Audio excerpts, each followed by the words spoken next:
د ټول افغانستان شيوخ بیا هم اسلامي امارت ته او خپل ملت ته او خپلو خلکو ته بهترین لارښوونې لري. لومړی لارښوونه د افغانستان د ټولو علماء کرامو همدا ده چې لکه څنګه چې د اسلامي نظام حاکمیت په مسلمانانو باندې فرض ده، همداسې ساتنه په مسلمانانو فرض ده.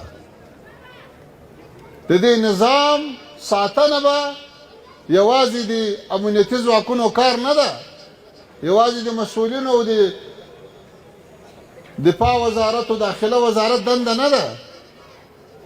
دا په ټول ملت په فرد فرد باندې د اسلامي نظام ساتنه فرض ده. دا د علماء کرامو عمومي فتوا ده.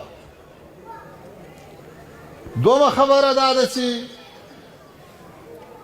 دغه اسلامي نظام څخه حکیم شوی ده. هر څوک لرې او نږدې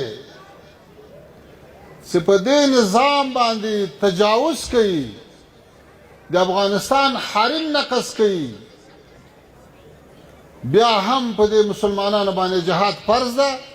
فرد فرد به بیا دفاع کوي. څومره بهترینه لارښوونه ده د علماو. درېیمه خبره دا ده چې د دې اسلامي نظام مسؤلینو، مشرانو، رهبري دا عهد کړی ده چې د افغانستان خاوره به د چا په ضرر باندې نه استعمالېږي.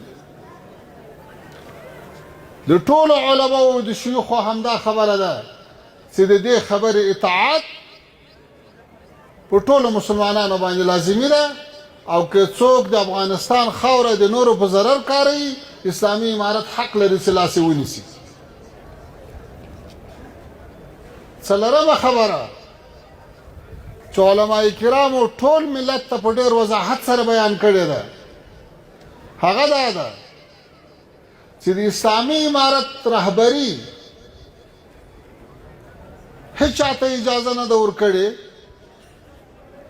چې هغه د په نورو هیوادو کې نظامي فعالیتونه ترسره کړي.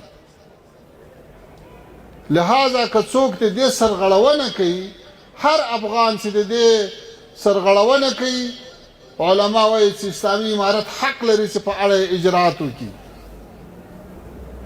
پنځمه خبره دا ده ورونو چې علماء کرامو همیشه دا توصیه کړې ده، اوس یې بیا کړې ده چې مسلمانان باید په خپل مابین کې اتفاق او اتحاد ته متوجه سي، یو د بل له دښمنۍ نه ځان وساتي، د ورورۍ او د اخوت فضا رامنځته کړي. بهترینه توصیه ده، بهترین لارښوونه ده. نو لکه څنګه چې د تاریخ په اوږدو کې د ملت د علماء کرامو په فتوا او لارښوونه عمل کړی، اوس به هم د علماء کرامو په فتوا او لارښوونه باندې عمل کوي. دا د موږ تاسو ټولو ګډه وظیفه ده.